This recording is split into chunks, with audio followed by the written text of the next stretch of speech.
Bonjour, vous êtes avec Violaine, vous le savez, je suis là pour parler de tout ce qui est culture sur France Bleu.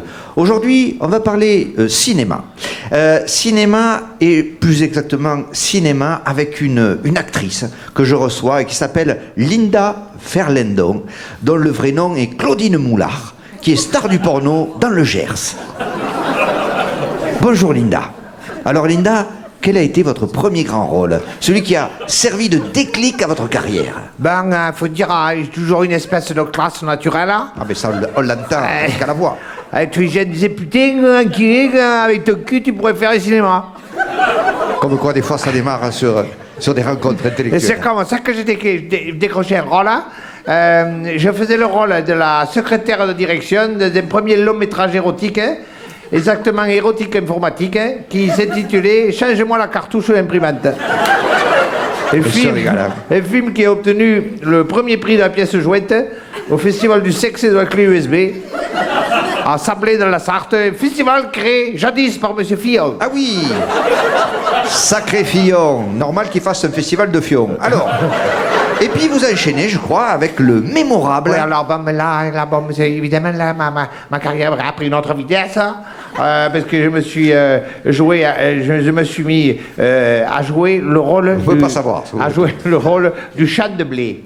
Le champ de blé, oui. C'est un film qui s'appelait « Je suis un jachère, passe-moi le tracteur ». Qui a obtenu un prix. Ah oui, qui a obtenu le prix du scénario à la semaine de la tomate et de l'excitation de Marmande. Prix représenté, je crois, par une statue qui a fait beaucoup jaser. Oui, la tomate clitoris. Ouais, oui. Une extension de la tomate cerise. Alors, je crois que vous venez de finir un autre film. Ah oui, alors là, c'est un film qui est à la fois intellectuel, tout en étant un peu sexuel aussi, qui s'appelle « Finis-moi dans la bagnole ». Un film qui au départ devait s'appeler Le Pneu, mais le pneu c'était trop sale comme titre.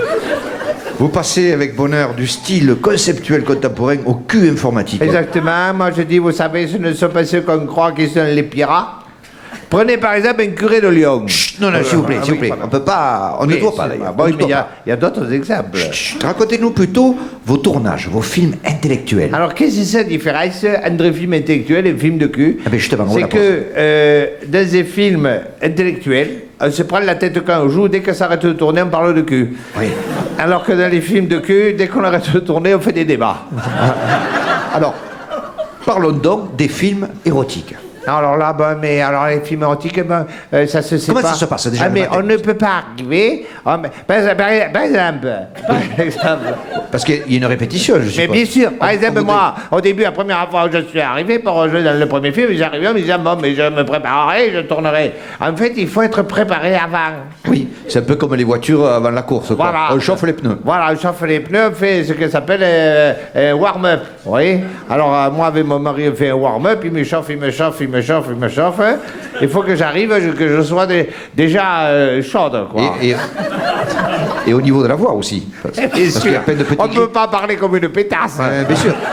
Là, vous avez tout un répertoire, je dirais. Ah oui, bien sûr. Il y a Les cris de jouissance. et des gloussements. Ah, il y a des cris de jouissance. Alors, par exemple, il nous expliquait, le réalisateur, il nous dit, si tu jouis trop tôt, les gens vont sortir aux toilettes.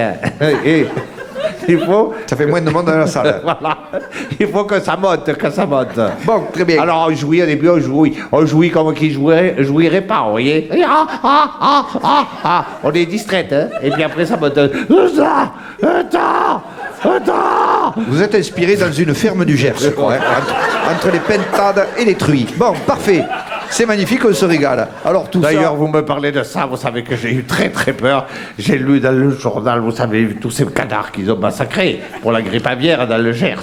Oui, et vous, Moi, vous j'avais avez mal lu dans le journal, j'avais lu massacre de connards. Mais je me disais, mais ils n'ont pas fini.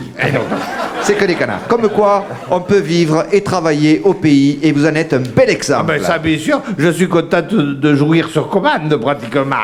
Bon, stop. Alors, Attention, parce que vous savez, on est là, on travaille au pays, et c'est ce qu'on défend, que l'on soit du nord, de l'est, de l'ouest, de la Bretagne, n'importe quoi. Ce qui est important, c'est de travailler dans sa région, vous voyez? Parce qu'il y en a plein, des actrices. Des actrices comme nous, hein. Elles sont montées à Paris avec des rêves plein la tête, elles ont fini avec le reste dans le cul. oui, c'est bon, stop. Mon Dieu, quel horaire. Voilà, c'était Violaine sur France Bleu. J'espère avoir suscité des vocations. Au revoir à Culture quand tu nous tiens. Tiens, tiens, tiens-le bien, tiens, tiens, tiens.